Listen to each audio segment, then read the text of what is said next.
Ranime la foi, ranime le corps. Oui, Seigneur, fais grandir la flamme de l'Esprit en nous. Seigneur, tu m'as. Oui, Jésus. Les compagnes, alléluia, levez-vous de votre chaise, alléluia, et chantez avec nous. Pour apporter ta Parole. et la vérité au monde. Que tu es le sauveur. Seigneur, tu m'as choisi. Tu m'as choisi. Pour apporter ta parole. Amen. Et la vérité au monde. Quel bonheur, Seigneur. Quelle joie. Que tu es le sauveur. Pour la gloire à Dieu de Dieu. Merci, Seigneur. En ton nom, je marcherai. En ton nom, je parlerai. Amen. Ta parole au monde entier. Tu es le véritable sauveur.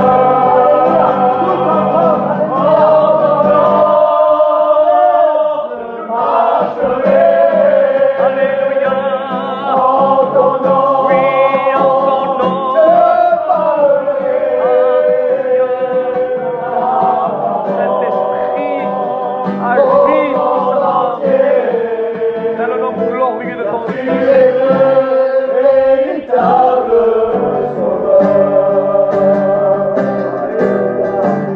Alléluia. Que Dieu bénisse son serviteur. Alléluia. On va laisser toute la place à la parole de Dieu.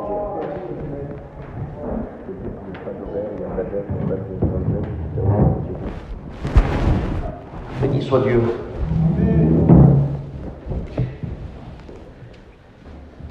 C'est vrai que nous avons cette liberté, merci à Kevin de me le rappeler, mais on ne veut pas non plus trop vous charger, malgré que nous sommes venus ici tous pour être déconnectés de notre vie quotidienne et être davantage connectés avec le ciel, dans cette bonne harmonie fraternelle. Je le sais, que Dieu soit loué, mais je pense même que, voilà, ni plus ni moins, on va laisser cette réunion une fois de plus entre les mains de l'Esprit Saint. Je ne voudrais pas vous parler concernant le même sujet que mon frère Steve a touché ce matin et cet après-midi. Je pense que tout a été dit. Vous pourrez peut-être, il y aurait d'autres choses peut-être à dire, mais je pense que les grandes lignes, l'essentiel a été dit. Je voudrais seulement, moi, maintenant vous apporter, je ne pense pas avoir reçu une révélation particulière, mais nous sommes des serviteurs de Dieu, l'Esprit de Dieu est à nous. Amen. Et on reçoit des étincelles du ciel. Et je crois ce soir, de tout mon cœur, sans aucune prétention, avoir reçu une étincelle du ciel. Que Dieu soit loué. Je voudrais m'entretenir sur un sujet. De toute façon, tous les sujets de la Bible sont importants, mais je voudrais m'adresser sur un sujet ce soir concernant la valeur de ton âme. Alléluia. La valeur de ton âme. Il est vrai qu'on a écouté cet après-midi que Christ est sur le point de venir chercher les siens. Il ne se trompera pas quand vous allez chercher vos enfants à l'école, vous n'allez pas prendre les enfants des autres, vous allez chercher vos enfants. Christ viendra chercher ses brebis, les siennes, celles qui lui appartiennent. Il peut revenir ce soir, il peut revenir maintenant pendant que je prêche, il peut revenir dans la soirée, demain matin. C'est-à-dire qu'il n'y a pas encore un autre signe annonciateur qu'on doit attendre. Ça a été si bien dit dans ces deux messages de ce matin, cet après-midi. on a bien compris, moi comme vous, qu'il n'y a plus rien qu'on doit attendre, si ce n'est le retour du Christ. Christ peut revenir à nos âmes. Alors de savoir qu'il vienne, amen. Mais toi, es-tu prêt pour partir? As-tu valorisé la valeur de ton âme? Et sans plus tarder, bien sûr, je voudrais faire une lecture de la parole de Dieu dans le livre de l'évangile de Matthieu, chapitre 16, pour celui et celle qui a la parole de Dieu, au verset 26. Matthieu, chapitre 16 et verset 26. Mais avant cela, je voudrais que mon frère, amen, Guana et Steve, les deux prédicateurs, amen, puissent prier le Seigneur pour moi, car j'ai besoin de la grâce de Dieu, mes frères et sœurs. Vous priez le Seigneur, les frères. Seigneur, je veux te rendre grâce. Sois béni, Seigneur. Et nous sommes là, tous ensemble. Sois loué, Christ. C'est les violents qui sont sois pas béni, croyants en Seigneur. Dieu. Sois Oui, béni, parce sois que béni, toi, sois je béni. te rends de mon cœur. Le secret de mon cœur, c'est par le Saint-Esprit que des hommes parlaient. Parle ce soir, au travers de notre serviteur. Parle au cœur, discerne, dévoile, parce que tu es merveilleux. Amen. Tu es un homme de variation. Amen. Tu es toujours le même. Tu es rempli d'amour. Tu es rempli de miséricorde. Amen. Et ce soir, tu tends la main encore aux pécheurs, aux découragés, aux affligés. Seigneur, tu es merveilleux. Prends la prière de mon cœur ce soir. À toi la gloire, à toi l'honneur, parce que tu es une parole de la vie. Merci Jésus, alléluia. Que ton nom soit béni. Merci Saint-Esprit. Seigneur, merci. Merci de nous permettre de Oh, faire ce soir. Yahweh. Je suis content de toi. Je suis content de ce que je vais écouter. Je suis content parce que je suis au bon endroit. Amen. Que tu bénisses ton messager. Que par le Saint-Esprit, tu l'assistes et que tu nous rends attentifs. Oui, Seigneur. Pour notre intelligence, pour notre cœur. Et que ta parole tombe dans de la bonne terre pour qu'elle produise du fruit. Nous te laissons toute la place, Seigneur. Merci parce que cette soirée, c'est toi qui l'as voulu. Parce que tu veux encore bénir, sauver, enrichir, fortifier et relever. Nous te laissons toute la place. Merci, au nom de Jésus. Amen. Béni soit Dieu. Voilà le titre de ce message, alléluia. Je voudrais te le dire tout de suite, je l'ai déjà dit, je le redis. Combien, écoute bien s'il te plaît, vous savez, je ne voudrais pas être un débiteur de paroles ce soir, dire beaucoup de mots, et à la sortie, tu n'as rien compris.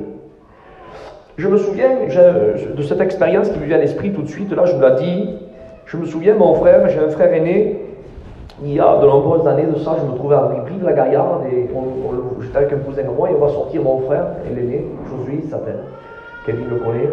Et tout à coup, on le voit sortir du cinéma, enthousiasmé, avec des yeux grands ouverts. Il était vraiment, ça se voyait qu'il savait pas seulement de réjouissance. Il y a très longtemps, on n'était pas chrétien, on était jeunes garçons.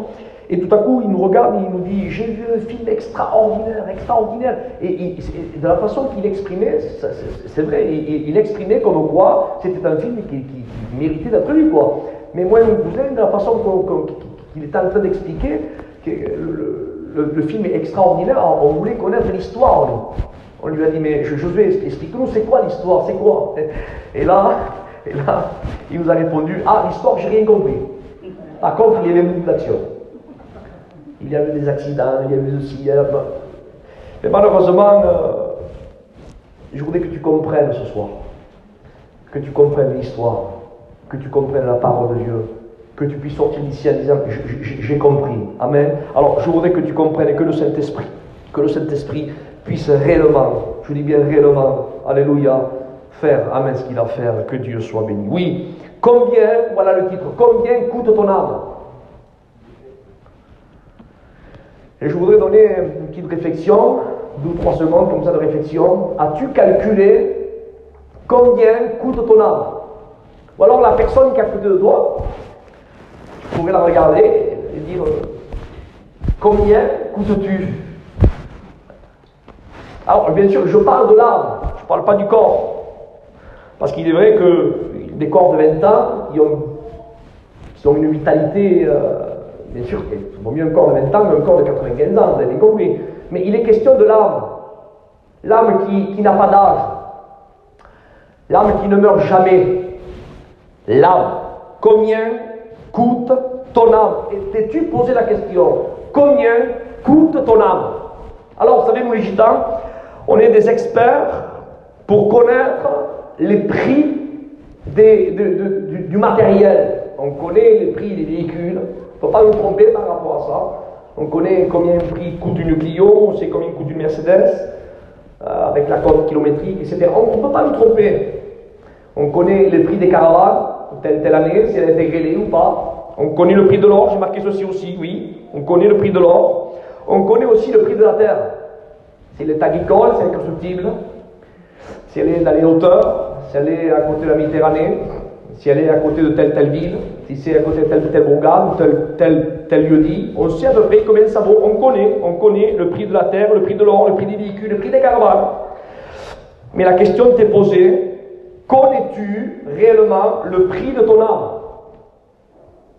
Combien coûte ton âme? Et là, il y a ce verset que je voudrais lire avec vous, où la Bible donne un aperçu, donc je le lis, je vous le donne tel que je l'ai reçu, tel que je l'ai marqué, un aperçu de la valeur de ton âme. Il ne parle pas au pluriel, il parle au singulier. Écoutez ce que dit la Bible, Matthieu, chapitre 16 et verset 26. Il dira comme ça, il dit, et à que servirait-il à un homme? Il ne dit pas à des hommes. Il ne parle pas au pluriel, au singulier. Il dit, à que servirait-il à un homme de gagner le monde? Le monde. Et Steve l'a dit, je reprends les mots, et ici le mot grec pour dire monde, c'est le mot cosmos.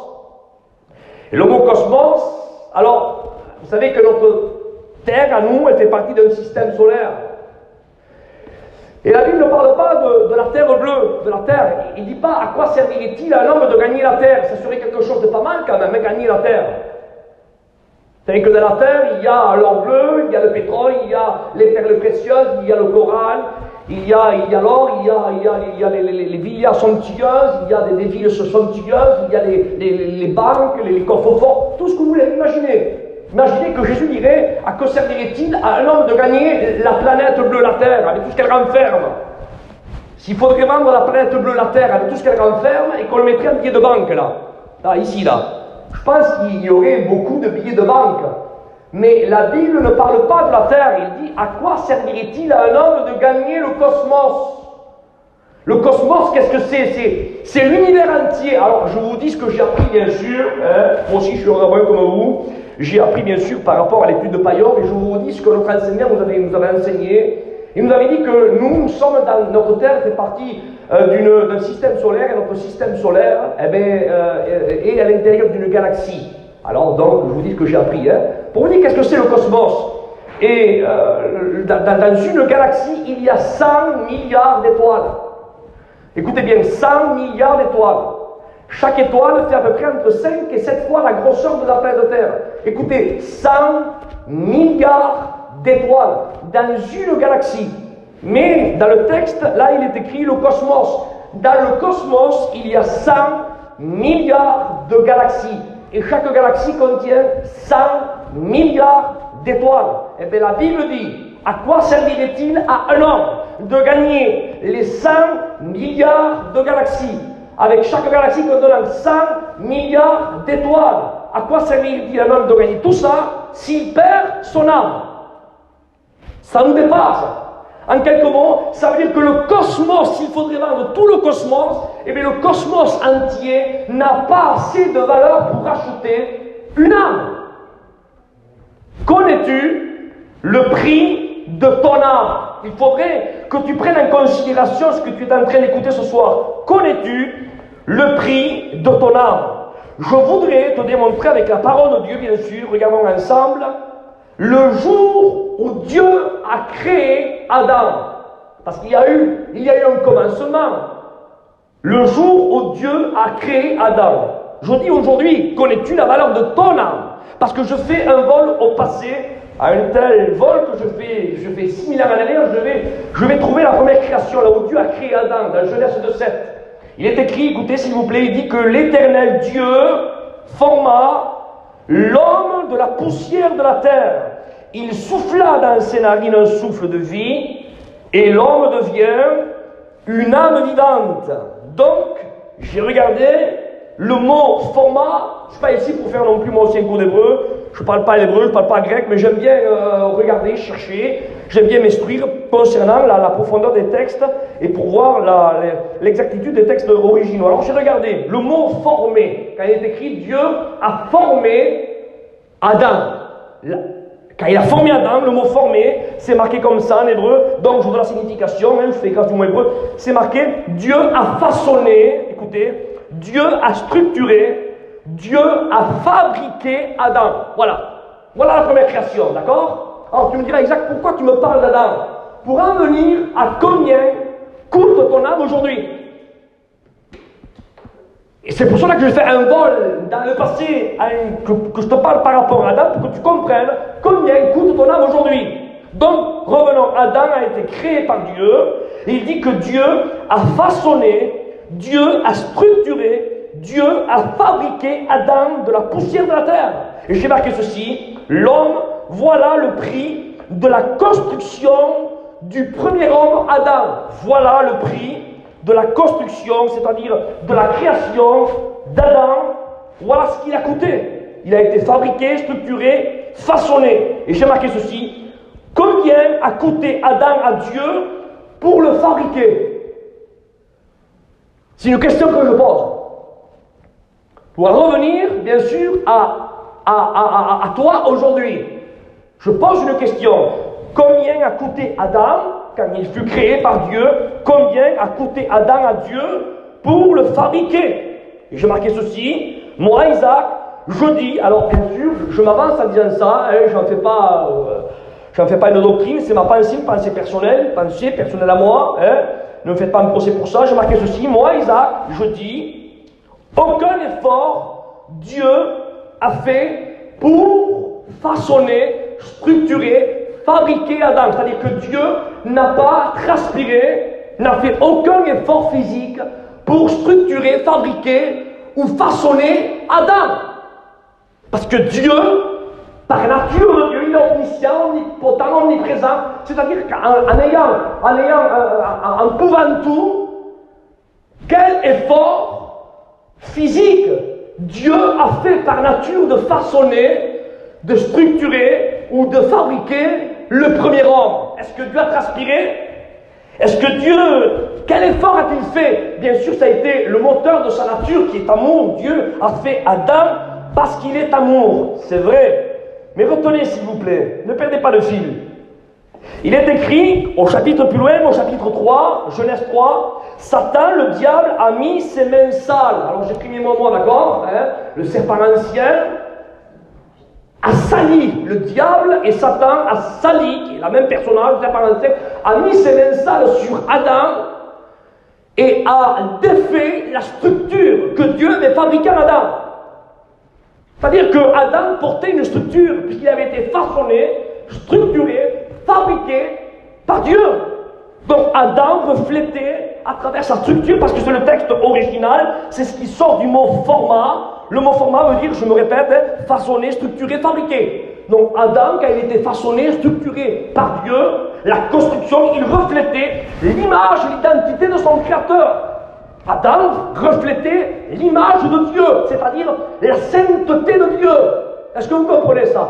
La Bible dit, je vous ai lu le texte, amen, que, Genèse 3, le diable a mis ses mains sales sur Adam et il a défiguré l'image que Dieu avait créée en Adam. Il a complètement défiguré. C'est-à-dire qu'il a déstructuré la structure que Dieu avait fabriquée, façonnée en Adam. Donc, Adam était complètement défiguré par la désobéissance et par la main de l'ennemi. Parce que tout ce que le diable touche, il salit. Que l'Éternel Dieu le réprime bien loin de nous ce soir. Et j'ai marqué ceci. Maintenant, je dis bien maintenant, j'ai marqué comme ça, je voudrais, moi, personnellement, te démontrer le prix de la rénovation.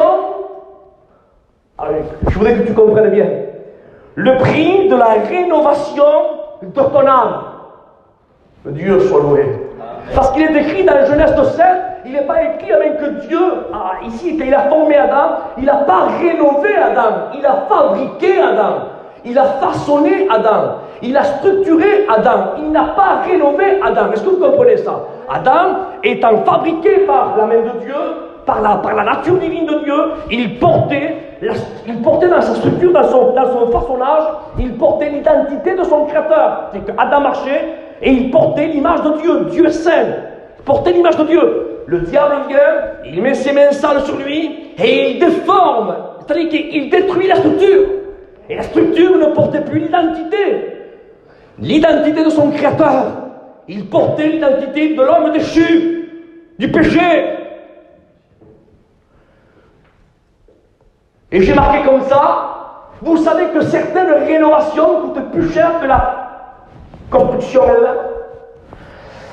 Il y a des rénovations qui coûtent plus cher que la construction. Et moi j'ai marqué comme ça, j'ai marqué si Dieu n'a fait aucun effort physique pour façonner, structurer, fabriquer le premier homme Adam, j'ai marqué comme ça, je voudrais te montrer le prix de la rénovation de ton âme. Amen. Que Dieu soit loué. À lui soit la gloire. Parce que toi et moi, nous sommes sortis de l'homme déchu. Nous portions l'identité d'Adam et Ève, mais déchus. De Adam et Ève défigurés par la main de l'ennemi. Et c'est là où la Bible dit que tous sont pécheurs et privés de la gloire de Dieu. Et j'ai marqué ça. Toute rénovation, car on entreprend une rénovation pour la refaire à l'identique, et bien on ne peut pas faire une rénovation en claquant des doigts. Que dit Jésus? Il dit que celui qui veut construire une tour, que fait? Il s'assoit premièrement et il calcule la dépense pour savoir s'il aura de quoi la terminer. Alors, vous savez, avant de faire la rénovation, eh bien, il a fallu qu'il calcule et il a fallu faire un devis. Parce qu'on ne peut pas entreprendre une rénovation comme ça. Il y a ici des maçons, il y a des personnes ici qui changent les voitures, il y a des personnes qui font des ravalements de façade. Et vous ne pouvez pas faire un ravalement de façade comme ça, au pif. Il faut que vous preniez là votre décamètre, il faut que vous ayez votre devis, et il faut que vous fassiez un devis pour calculer la dépense. Eh bien, laissez-moi vous dire même que, être nous aussi, comme on a été défiguré par la main de l'ennemi, que l'homme ne portait plus l'image de Dieu, et bien il a fallu regarder le prix des travaux à effectuer. Il a fallu que Dieu calcule le prix de la rénovation de notre âme. Il a fallu qu'il y ait un devis. Un devis. Alors, un devis, j'ai trouvé, moi, personnellement, un devis dans la parole de Dieu. Je l'ai marqué comme ça dans ma Bible. J'ai marqué devis de notre rénovation. Alors tu me diras, Isaac, il se trouve où ce devis? C'est dans le psaume, chapitre 49, verset 9. Voilà le devis. Voilà, il calcule la dépense pour rénover notre âme à l'identique, parce qu'il fallait qu'il rénove. Mais à l'identique, c'est-à-dire, pour rénover, il fallait que nous reportions, c'est-à-dire l'image qu'Adam a perdue avant qu'il désobéisse. Et pour rénover à l'identique, d'ailleurs c'est pour ça qu'il y a des châteaux qui sont complètement en ruine. Pourquoi? Parce que certains là, les maires, ou je ne sais pas comment ça s'appelle, il y a l'État, ou je ne sais pas, ou du patrimoine français, quand il y a des propriétaires qui veulent rénover, ils laissent tomber la rénovation parce qu'il faut qu'ils rénovent avec les matériaux, c'est-à-dire qu'il faut que ce soit complètement à l'identique. Il ne faut pas qu'ils rénovent comme eux ils veulent. Mais il faut qu'ils prennent les matériaux qu'il faut, et quand ils calculent de prendre tel matériau qu'il faudrait prendre pour la rénovation, donc ils laissent tomber. Parce que la rénovation coûte plus cher que si on détruirait complètement le château et on le referait avec notre matériau à nous. Alors donc, il a fallu qu'il fasse le devis. Et le devis, il est dans le psaume 49:9, je vous le lis pour vous. Voilà ce qu'il est écrit. Il regarde la rénovation pour rénover Isaac, pour rénover Boana, pour te rénover à toi, pour rénover selon l'identique image qu'Adam portait avant la désobéissance, que tu reflètes l'identité de ton Créateur pour que tu reflètes l'image de Dieu, que Dieu est saint et Dieu est amour. Donc il calcule la rénovation, il calcule le devis, et voilà qu'est-ce qui est marqué: le prix de leur âme est cher. Le prix de leur âme est cher. Et le mot cher, en hébreu, c'est le mot estimer, être coûteux. Écoutez s'il vous plaît, prix rare.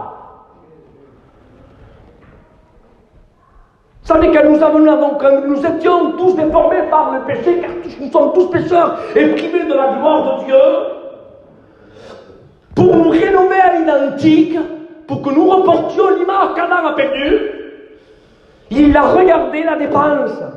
Si quelqu'un veut construire une tour, il faut qu'il s'assied d'abord et qu'il calcule la dépense pour savoir s'il a de quoi la terminer. Donc il a regardé la dépense.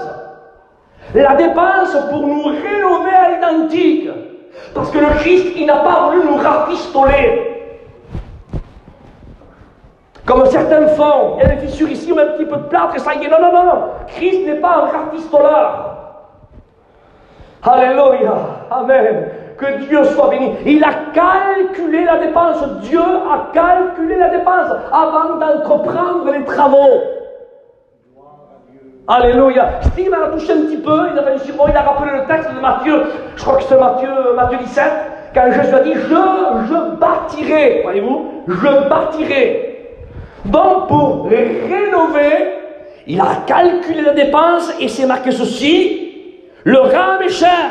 Et le mot cher, je me répète ce soir, je voudrais que ça se grave dans votre cœur, amen, parce qu'il est question de ton âme.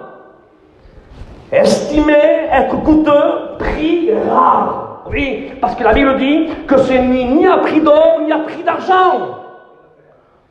Ni à prix d'or, ni à prix d'argent. C'est une estimation, un prix qui est rare. Et j'ai marqué, voilà le devis pour rénover ton âme. Voilà le devis de ton âme. Et j'ai marqué ceci, nous, on ne pouvait pas signer le devis parce que normalement, quand vous faites un devis, vous allez entreprendre les travaux vous, mais qui c'est qui le signe le devis?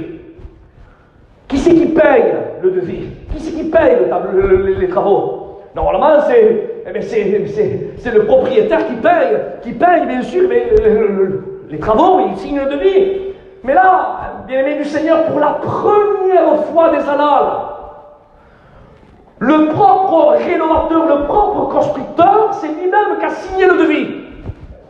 Amen.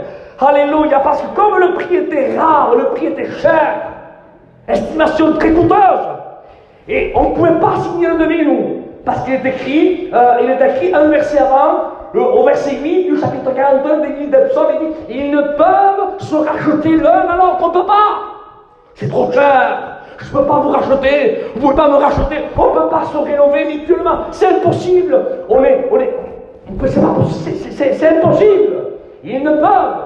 Alors Dieu, qu'est-ce qu'il a fait? Il a pris le devis et il l'a amené là dans le ciel.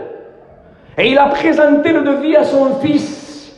Et là, vous trouvez ceci dans Ésaïe chapitre 6 et verset 8. Et il dit, et Dieu parle, et il dit: qui aimerai-je? Et qui marchera, texte littéral, qui mourira, qui est prêt à payer? Qui est prêt à payer? Et la parole de Dieu déclare, et j'ai entendu une voix qui disait: me voici, il a pris le devis, que Dieu soit glorifié, et il a signé le devis. Alléluia. Il a signé le devis, mais il n'a pas fait seulement que le signer le devis. Il n'a pas dit: je suis d'accord pour payer. Alléluia.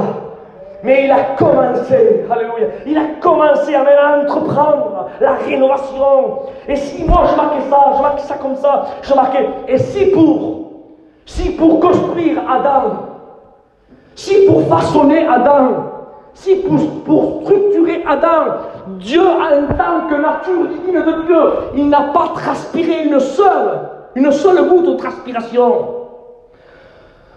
Parce que Dieu, en tant que Dieu, ne transpire pas. Dieu est esprit. Il n'y a pas de faiblesse. Est-ce que vous comprenez?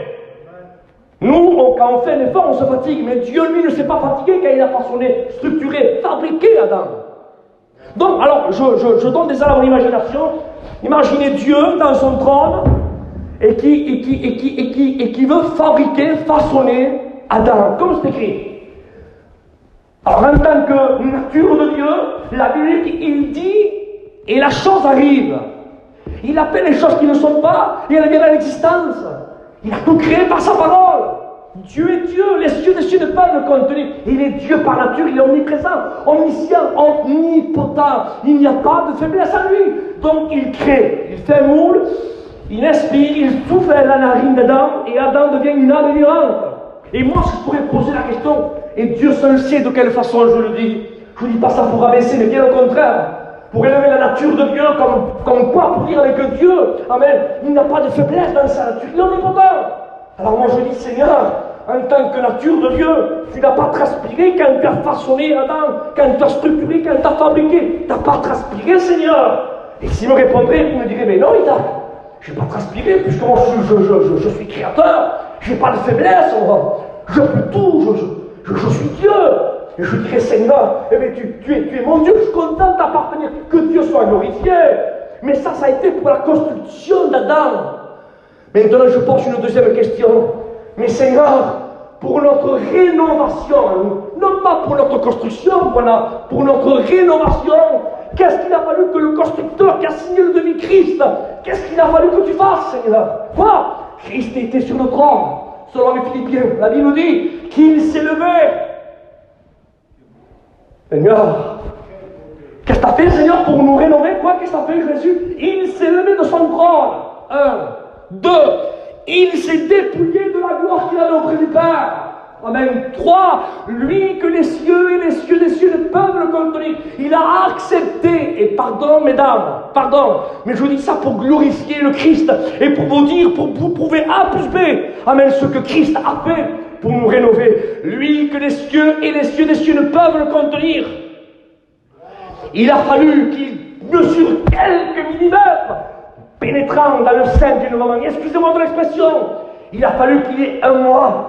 Et que lui qui a créé les pieds, les jambes pour marcher, pour courir, il fallait qu'on lui aide à faire ses premiers pas. Il a fallu qu'il y ait 2 mois, 3 mois, 4 mois, 5 mois, 6 mois.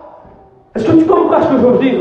Il a fallu même qu'il se mette, qu'il vienne dans une terre corrompue, qu'il vienne ici. Alléluia. Il a fallu même qu'il laisse son trône, amen, pour servir, comme le dit la Bible.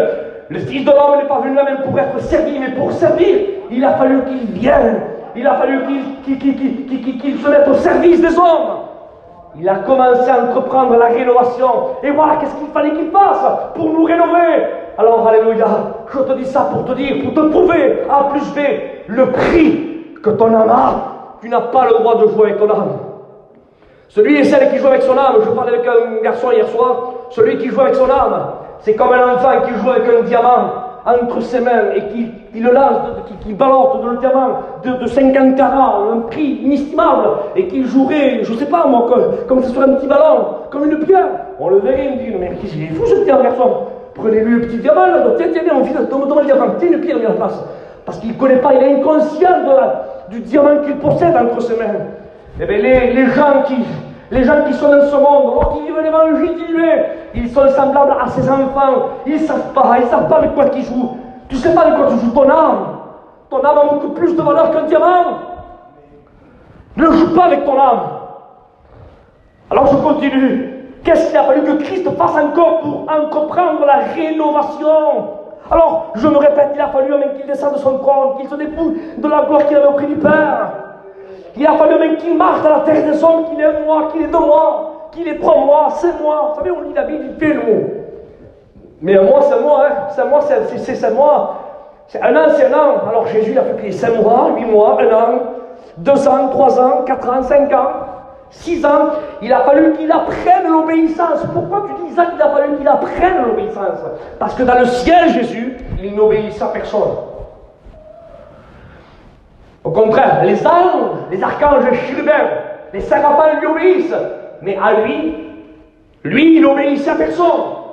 Il a fallu qu'il apprenne l'obéissance. C'est pour ça que la Bible dit fidèle, fils obéissant. Tu as été obéissant jusqu'à la mort et même jusqu'à la mort de la croix. Il a fallu qu'il obéisse à son père adoptif qui était Joseph le charpentier et à sa mère au niveau de la chair qui était Marie. Il a fallu qu'il lui obéisse.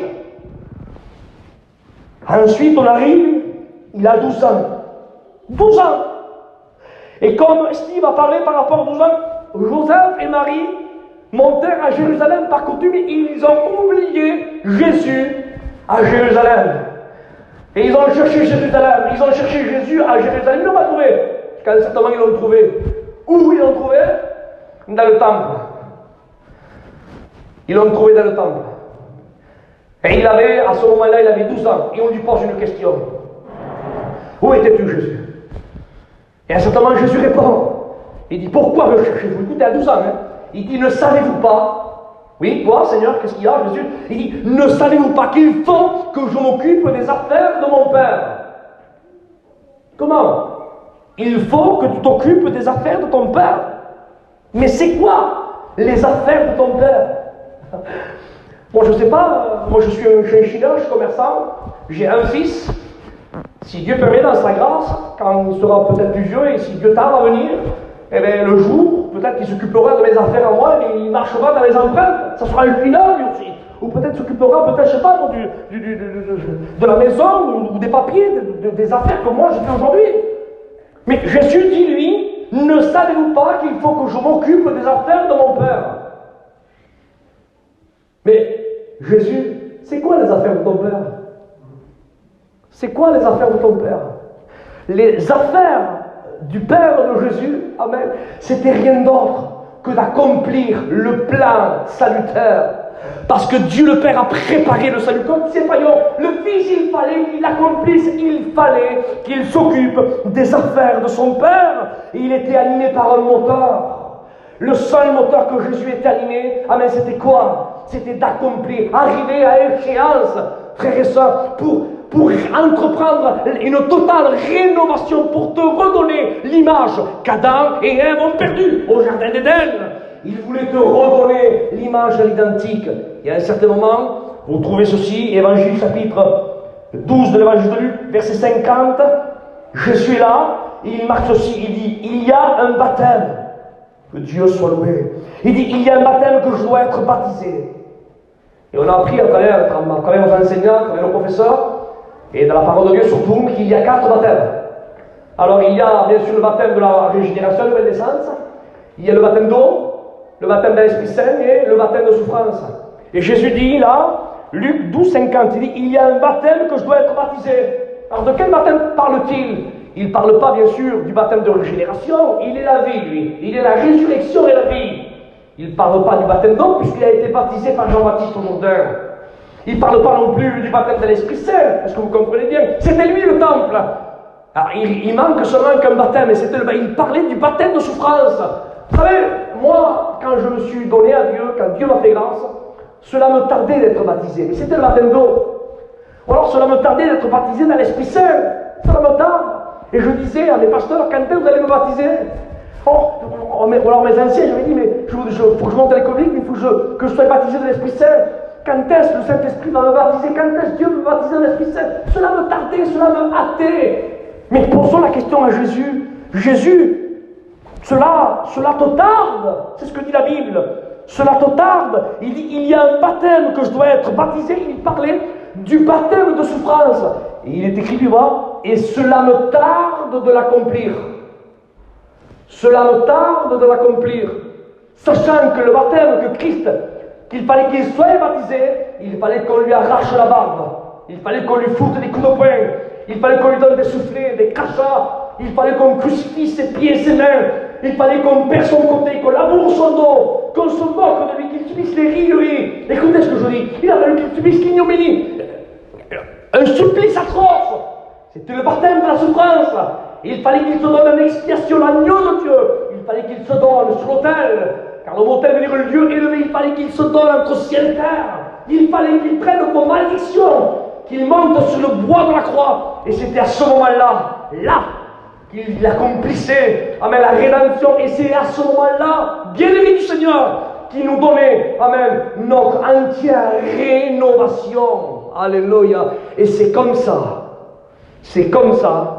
amen, que Christ, alléluia, nous a rénovés. Alors tu dis ça pourquoi, Isaac?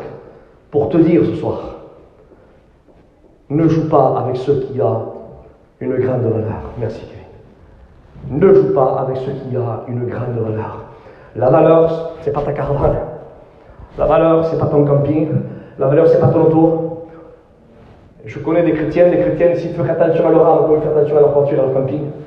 Franchement, ça serait des chrétiens hors pair. Faites attention au camping, faites attention, déchaussez-vous, attention les petits. Vous avez vu quand les petits jouent à côté des voitures, faites attention. Les petits, allez jouer. Vous êtes là, vous êtes tous agués parce que le matériel, vous connaissez le prix que ça vaut et vous ne voulez pas que les petits oreilles qui foutent des coups, c'est dommage et vous avez raison de faire attention. Mais à plus forte raison, tu dois valoriser, tu dois faire attention à ton âme. Car ton âme, alléluia, ça a coûté un grand prix à notre royaume héros pour pouvoir te rénover. Amen à l'identique, amen de la façon que Dieu avait formé, structuré ou fabriqué le premier homme qui était Adam.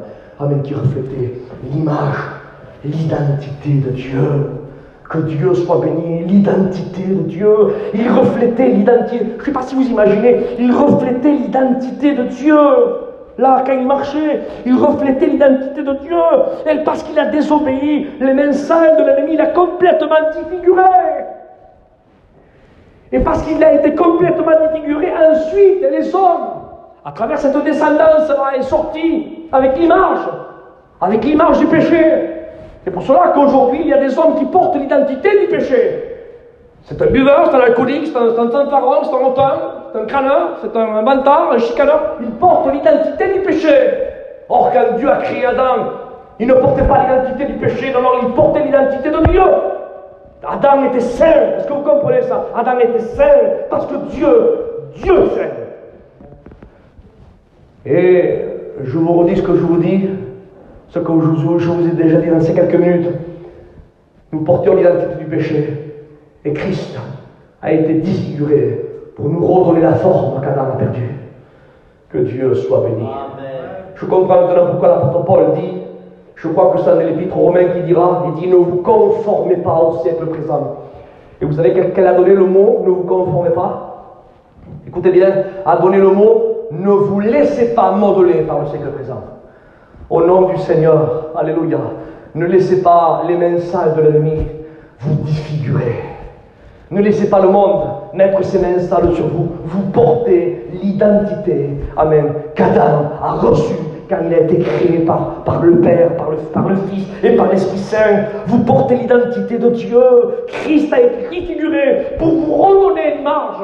Vous êtes saints, je suis saint, on est un peuple saint. Nous ne marchons pas au rythme du monde, comme le serviteur de Dieu l'a dit. Nous, évangéliques, la Bible est ni antique ni moderne. On ne veut pas être des chrétiens modernes. On ne veut pas être non plus des chrétiens, vous savez, vieux jeux. On veut être biblique. Nous sommes saints.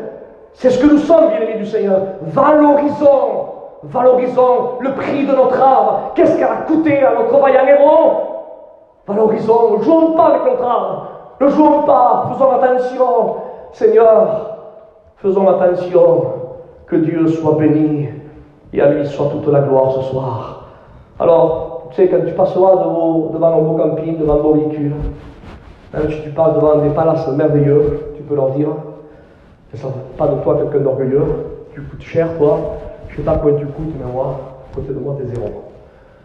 Parce que s'il faudrait payer ton âme, s'il faudrait vendre le cosmos, il n'y aurait pas assez d'argent sur la balance pour acheter ton âme. Ton âme. Christ, alléluia, il a signé le devis. Il a entrepris la rénovation. Il t'a rénové à l'identique. Et il a fait de toi, amen, ce qu'Adam était avant qu'il pêche. Tu es saint. Fais attention. Valorise, amen, ce que tu es.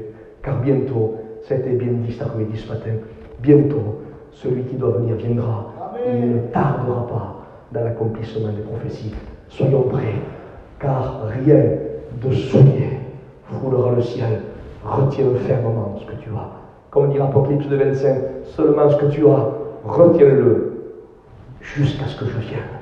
Retiens ce que tu as reçu de Dieu. Valorise en ce que tu es. Tu n'es pas n'importe quoi. C'est l'apôtre Saint Paul qui l'a dit dans Ephésiens 19.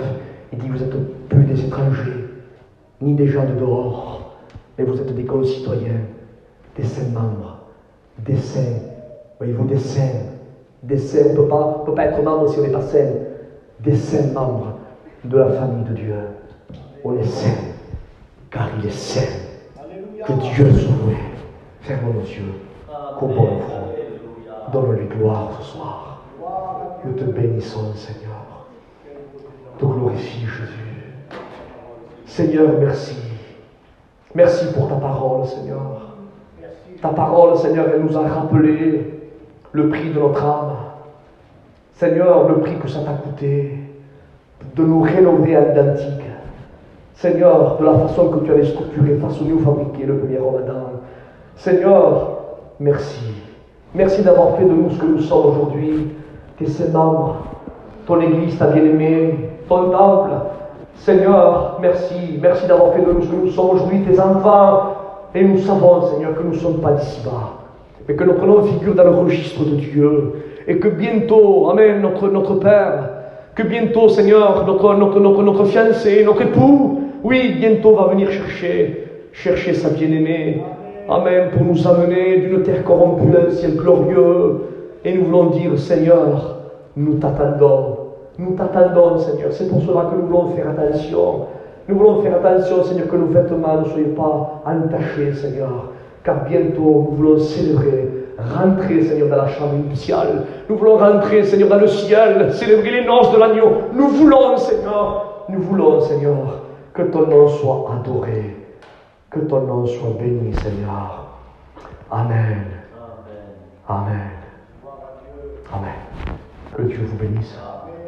Que Dieu vous bénisse. Je laisse la place aux frères serviteurs de Dieu. On en a assez dit pour aujourd'hui.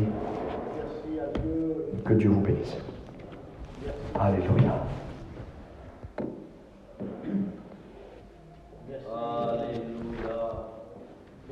Alléluia. Béni soit Dieu. Alléluia. Béni soit Dieu. Merci Seigneur. Nous bénissons Pour tout ce qui a été dit ce soir encore. Isaac nous a rappelé par le biais de la parole de Dieu la valeur que nous avions.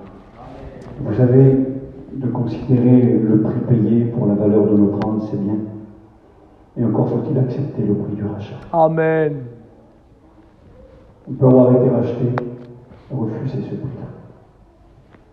Et c'est écrit dans la Bible de quel pire châtiment sera jugé digne. Celui qui aura foulé aux pieds le Fils de Dieu et qui aura tenu pour profane le sang de l'Alliance. Seigneur, ça veut dire qu'il aura considéré le prix payé comme quelque chose qui ne vaut rien. c'est vrai. Il y en a pour qui ça ne vaut rien ce que Jésus a fait. Le prix payé, le sacrifice, C'est vrai. il y en a pour qui c'est rien. Mais laissez-moi vous dire que pour ceux pour qui c'est rien, il y a un châtiment terrible qui les attend. Amen. Et pour ceux qui, comme nous, intelligemment reconnaissent et avec reconnaissance remercient Dieu pour ce don-là. Quelle grâce, Seigneur. Je remercie le Seigneur ce soir parce que je vous cher et je le sais. Il y a quelqu'un qui t'aime, il y a quelqu'un qui est mort pour toi, c'est pas rien. Amen, alléluia. Il va falloir cher pour mourir pour quelqu'un. Est-ce que tu serais capable de mourir pour quelqu'un, toi? C'est écrit un mot, à peine mourrait-on pour quelqu'un qu'on connaît et qu'on aime. Et lui, tu ne l'aimais pas, tu étais son ennemi, puis il est mort pour toi. Seigneur, merci parce que tu m'aimes. Je vous cher à tes yeux. Oui. Tu peux donner un petit témoignage, Isaac? Amen. Je vous donne juste un petit témoignage, on va aller se reposer, vous êtes fatigués, puis moi aussi. C'est arrivé en Afrique, il y a quelques années en arrière. Écoutez ce petit témoignage, ça m'a plu terrible. C'est arrivé là-bas en Afrique, il y a eu un homme blanc, comme nous, comme moi, qui est allé là-bas en Afrique, et puis il a été visiter les villages dont les brousse les plus retirées. Et là, il est arrivé, à un moment donné, il y avait une scène particulière dans le village. On allait exécuter un jeune homme. Un jeune homme allait être tué par le chef du village. Il avait fait un affront au chef du village. Il avait fait quelque chose qui n'était pas bien, c'était les coutumes de leur peuple, et le chef du village avait ordonné la mise à mort du jeune de 18 ans ou 19 ans. C'était terrible. Et là, il y a un homme blanc, je vous dis comme vous et moi, qui est là, et qui voit la scène. Il voit le petit jeune homme qui est là attaché au poteau, il est tout jeune, et puis il voit le chef du village qui prend l'arc, il met la flèche, et commence à viser, il vise la tête du petit jeune, et il va le tuer. Une scène terrible. Et lui, il pose la question, il dit, mais qu'est-ce qui se passe? Et il explique, il dit, le jeune, il a fait des choses qu'il ne fallait pas, mais le chef va le tuer. Impossible, il ne va pas tuer le petit gosse, quoi. Si, il va le tuer. Puis il demande, mais qu'est-ce qu'il a fait? Et puis c'était inutile, quelque chose vraiment pas important. Mais dans le village, c'est le chef qui commande, là-bas dans ces régions retirées, et il peut tuer le petit jeune. Et puis là, lui, il s'interpose, il crie. Il dit, non, monsieur, arrêtez. Il demande à l'interprète, il dit, interprète-moi, dis-lui qu'il arrête. Puis là, l'interprète lui dit, il faut arrêter, vous n'avez pas tué le petit jeune pour ça quand même. Et lui dit, ici, c'est moi le chef. Il dit, maintenant, un affront, il va mourir, il mérite la mort. Puis il lui dit, non, il n'est pas d'accord. Et puis le chef lui dit, écoute, c'est moi qui commande ici. T'as rien à dire, toi, t'es un étranger. Et puis le chef prend son arc et il va en arc, il prépare à tirer. Et quand il va pour lâcher la flèche, le témoignage nous dit que l'homme blanc, il est venu, il s'est jeté.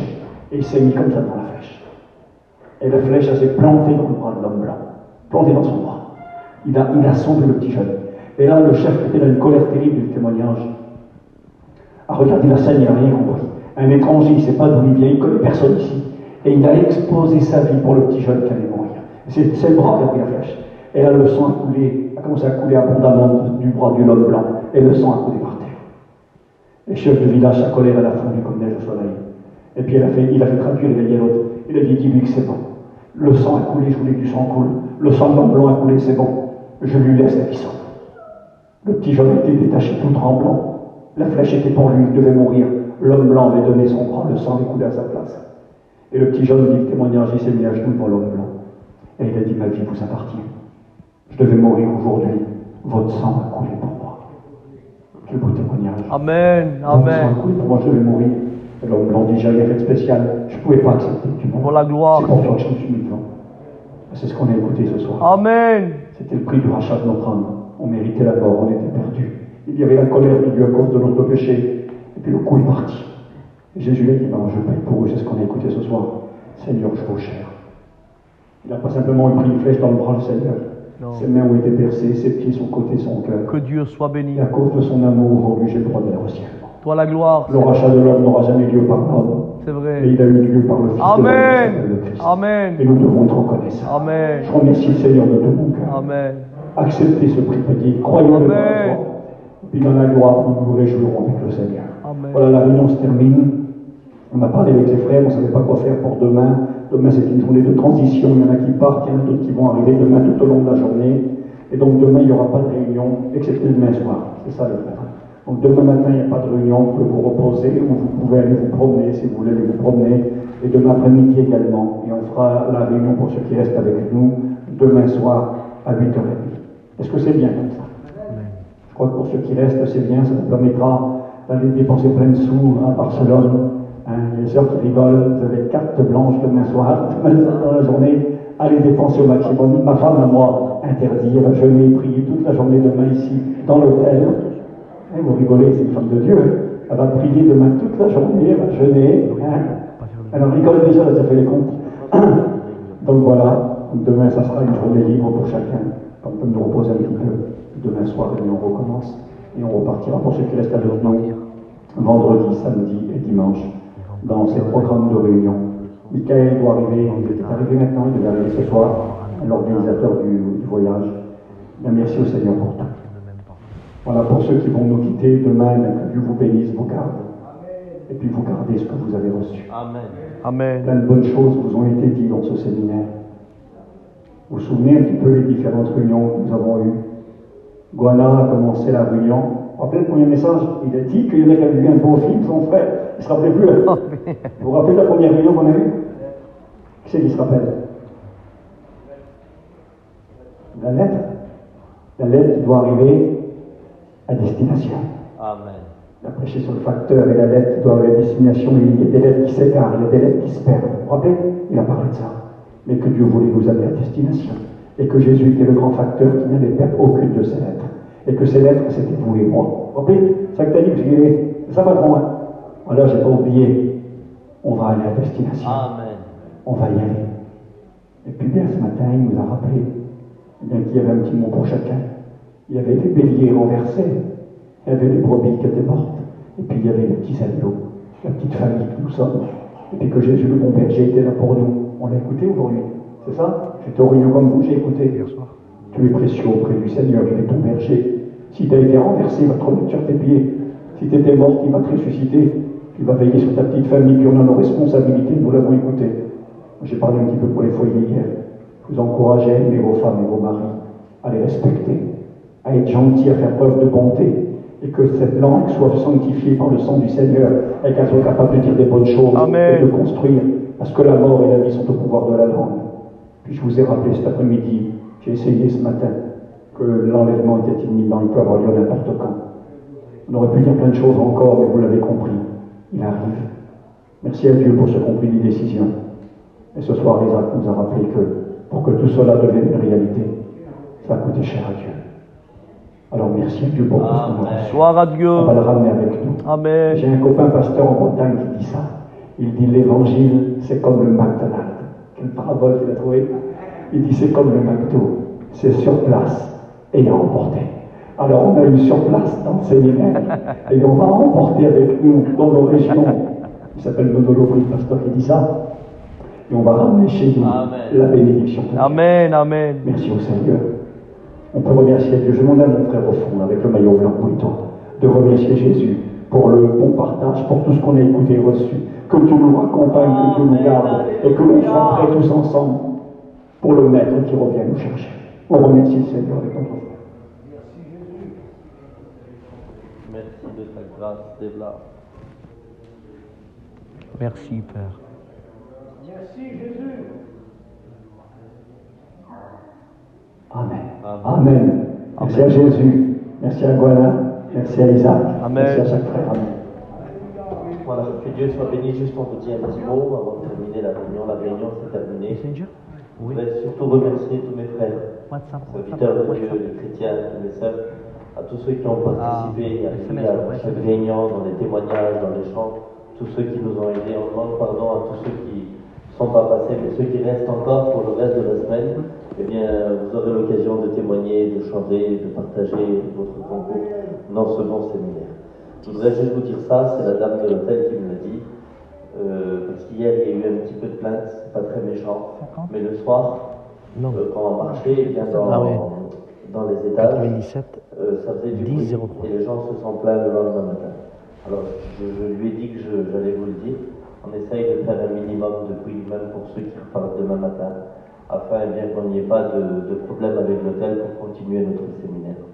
On m'a demandé de prier pour la femme d'un serviteur de Dieu, le pasteur Pinault de l'église de Chelles. Sa femme a un problème cardiaque, c'est ça, et elle doit se faire opérer d'un coronaire. Alors il nous a demandé de prier pour elle. Si vous voulez, on termine la réunion en priant pour Amen. cette femme qui s'appelle la femme à Pinault. On ferme nos yeux ensemble, alléluia, et je vais demander à mon frère. Seigneur Jésus, je veux te remercier pour tout ce qui a été fait pendant ces jours, Seigneur. Alléluia. Seigneur Jésus, merci pour les témoignages, Seigneur. On ne veut pas oublier ceux qui souffrent, Seigneur, qui ont besoin de toi, de la vie. On te présente ce cas, Seigneur Jésus. Tu vas de la propriété. Je te bénis en toute la famille, Seigneur. Sois béni, éternel. Amen. Allez en paix et que Dieu vous bénisse. Ça y est?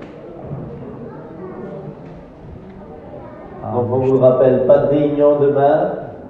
Matin et pas de réunion demain après-midi. Non. Pas de... Oui?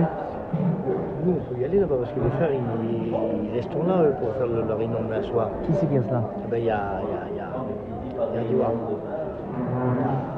Lui, il y a Michael qui est là. Ah, Michton. Nous, on peut aller. Allez, oui, bien sûr. Oui, parce que si. Et on n'a pas de réunion de jeunes ce soir. On ne nous donne pas la salle. L'hôtel ne nous donne pas la salle, donc pas de réunion de jeunes. Voir l'œuvre, tout ça, ça me fait réfléchir. Oui. C'est beau. Oui, c'est ça. Steve. J'aurai la réponse demain matin pour aller là-bas. Tu me tiens au courant. Oui, demain matin. Demain, je pense que je vais aller avec eux. Je vais mettre mon petit beau-frère. De toute façon, c'est juste à côté. Tu m'appelles et puis tu peux rencontrer. Oui, allez. Dieu te plaît. Bien sûr. Hein? Il nous fait mourir. Ah, t'as vu, il a la rage, là. La valeur de ton âme. Alors, le merveilleux message. Mais le jour que tu l'apportes pour conclure, un jour un homme de Dieu, il prêchait, un grand évangéliste. Et les portes sont ouvertes et une grande dame du monde. Elle était connue partout. Elle avait une standing extraordinaire. Elle s'appelait Lady King. Et lorsqu'elle a rentré, le serviteur de Dieu inspiré par le Saint-Esprit, il dit voilà, On met une âme à l'enchère. Je me rappelle. Lady Hastings. Alors, 10 jours de main là-bas qui se lève, c'est le monde.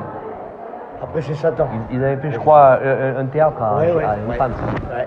Mais moi, un jour, j'ai prêché, inspiré par Dieu, il n'y a pas longtemps, de cela, il y a 1 an. Et j'ai prêché ça, et j'ai présenté l'âme d'un pécheur. Puis il y a quelqu'un qui veut l'acheter. Je vois quelqu'un dans le mar au fond, il lève la main. Tout le monde me dit, qui vous êtes? Qui vous êtes? Je m'appelle Satan. J'ai prêché là-dessus comme ça. Puis je vois une autre main qui se lève. Alors Ah, c'est beau. Ah, c'est merveilleux. Ouais, Bien sûr, gloire à Dieu, c'est merveilleux. Ah oui, c'est merveilleux. C'est merveilleux que Dieu soit béni. Voilà. Allez, la gloire. Je sais même pas l'accent qu'ils ont. C'est quoi comme accent ça? La valeur de ton âme. C'est du norvégien. C'est du portugais, je crois. Aussi. Je vais vous lire la Bible. Bonsoir. Oui? Non? Merci.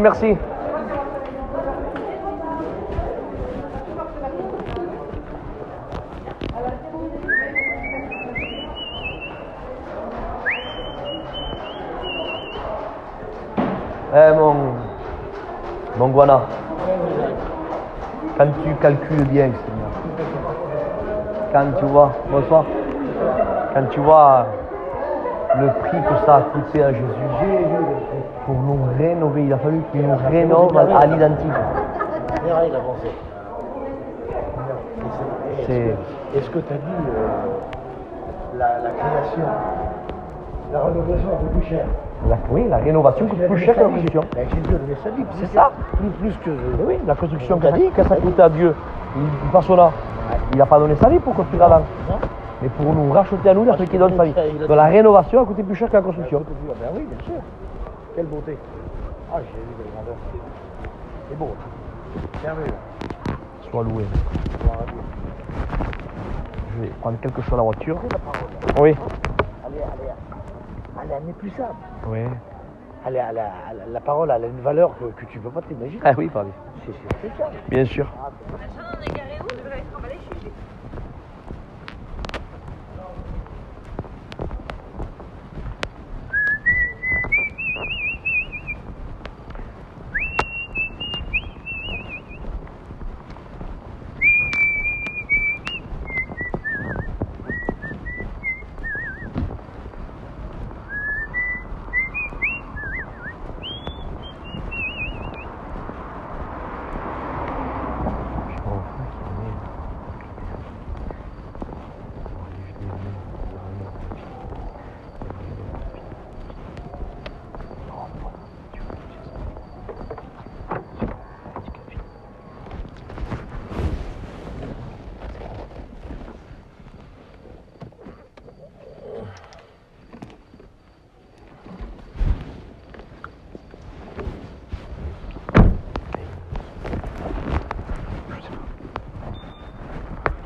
C'est bon, hein?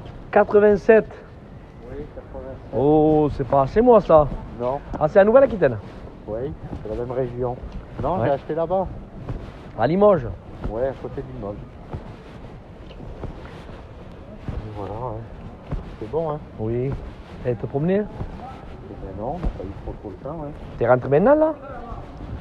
Non, j'ai été manger juste. D'accord. Tout à l'heure, j'ai été manger. Il y a Michto. la chaîne tapas à une quinzaine de kilomètres, à ce garçon m'a dit. C'est pas vraiment mauvais. On va essayer d'aller se promener demain. D'accord. On repart demain. T'étais à La Réunion? Ah Oui, ce soir, oui. D'accord. Alors valorise ta femme, t'as vu comme elle vaut, hein. Ben oui. Le prix du cosmos peut pas la racheter, donc. Oui. Faire attention quand même, parce que bon... on doit rentrer, il faut qu'on rentre, tout ça.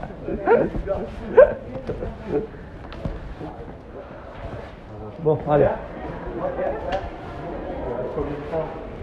Mais si Dieu permet, jusqu'à lundi. Oui, bien sûr. Bon, allez, bonsoir.